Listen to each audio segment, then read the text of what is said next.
తట్టలో కాపురం బుట్టలోకి వచ్చింది, బుట్టలో కాపురం బూడిదలో కలిసిందని అనుకుంటుంటే మేము ఎటనైనా చేసి బీఆర్ఎస్ కాపురాన్ని గట్టెక్కిద్దాం అనుకుంటే అమ్మో మాకు తెలియకుంటేనే కేసీరావయ్య దొంగకి వరవిస్తాడు అని గరం గరం అవుతున్నారు బీఆర్ఎస్ కార్యకర్తలు. చూద్దాం మరి వీళ్ళ లడాయి.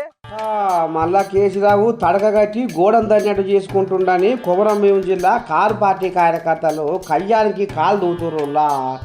అసెంబ్లీలో బొక్కబొర్ల పడ్డ కారును చిన్నగా మెల్లగా సర్వీసింగ్ చేయించి తొక్కుడు దొక్కి పార్లమెంటులో పతార చూపిద్దామంటే మళ్ళా ఆర్ఎస్ ప్రవీణ్ కుమార్ను సంకల ఎక్కించుకున్నాడు మాకు నచ్చలేదని అనుకొస్తున్నా.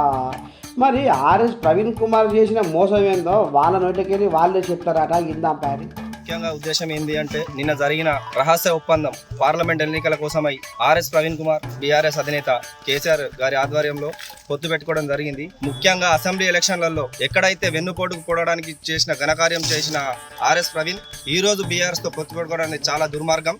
ఇంకొకటి ఏంటంటే ఎంతో నమ్ముకొని 15-20 సంవత్సరాల నుంచి తెలంగాణ కోసం కొట్లాడి కొమరంభీం జిల్లాలో పార్టీని ముందుకు తీసుకుపోయి ఒక ఎజెండాగా నడిపిన గౌరవ మాజీ ఎమ్మెల్యే కోనేరు కొనప్ప గారికి వెన్నుపోటు పొడిచిన నేతృత్వం వహించిన ఆర్ఎస్ ప్రవీణ్ కుమార్ ఈ రోజు పొత్తు పెట్టుకోవడం జీర్ణించుకోలేని విషయం. దీనికై మా సిర్పూర్ తాలూకా ప్రజలు కోనప్పన్న అభిమానులు అందరూ కోనప్ప గారు ఏ డైరెక్షన్ లో ముందుకెళ్తే దాని కార్యనిర్వహణగా మేము అండగా ఉంటామని తెలియజేసుకుంటున్నాం. తప్పు చేసినా అప్పు చేసిన ముఖం చెల్లదన్నట్టు ద్రోహం చేసిన ఆర్ఎస్ ప్రవీణ్ కుమార్తో కేసీరావు ఎట్లా పొత్తు పెట్టుకుంటాడో అని కొమరంభీం జిల్లా కారు పార్టీ వాళ్ళు కయ్యి అంటుర్రులా.